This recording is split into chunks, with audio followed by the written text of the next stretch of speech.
So far, I've had my PS4 for about 2 weeks, and to be honest, I don't know who the needs a PS5 in 2024. Recently, I've gotten a lot of complaints saying that my audio quality isn't very good, so I've upgraded to my headphones microphone, and if this is any better, let me know in the comments. Alright, I know my channel is called Nintendo Stuff, but if you look in my description, it clearly says mostly Nintendo stuff. Also, I fully expect anyone with a PS5 to hate this video, especially when they realize they wasted their money. Anyway, I want to start this video off with the most obvious and important thing for a gaming console: the game controller. I'm used to the Switch Pro controller because the Switch was my main console, and as soon as I held this thing in my hand, I had one thought. What the is this? Ew, gross! God!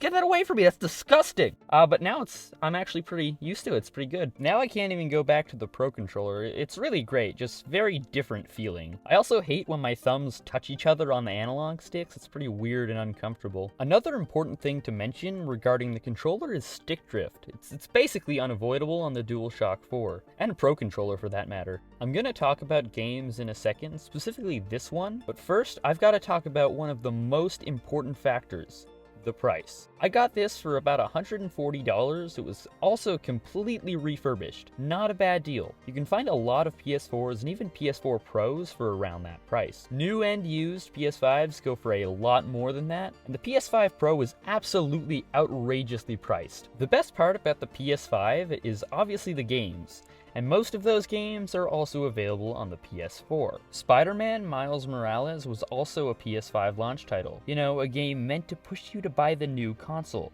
Well, guess what? It also came out on PS4. Recently, Star Wars Jedi Survivor even got a port to PS4, and that thing is almost a year old now, and though it wasn't the best, it's still fully playable. There really aren't that many PS5 exclusives. I mean, I can only think of two that I'd care to play: Spider-Man 2 and Ratchet & Clank Rift Apart. Before I continue, I'd like to say thanks to everyone who has subscribed, and if you aren't subscribed but do enjoy my videos, please subscribe, because I'd like to hit 1,000 by the end of the year. Not month. I'm not that ambitious. Anyway, I picked up a couple of games to go with my PS4, and I started with The Last of Us. Absolutely amazing game. I beat it in less than a week. I probably shouldn't have started with such a great game though, because now my expectations are ridiculously high, and my brain can't really focus on anything else except that amazing story. Anyway, there are so many great games on the PS4. Even if no new games came out for the PS4, and it just completely lost support for everything, I'd still buy it just for the library of amazing games it already has. And they're getting really cheap too. I picked up The Last of Us for $12 used. It's in great condition. In fact, the only new game I have is God of War, and that was only $20.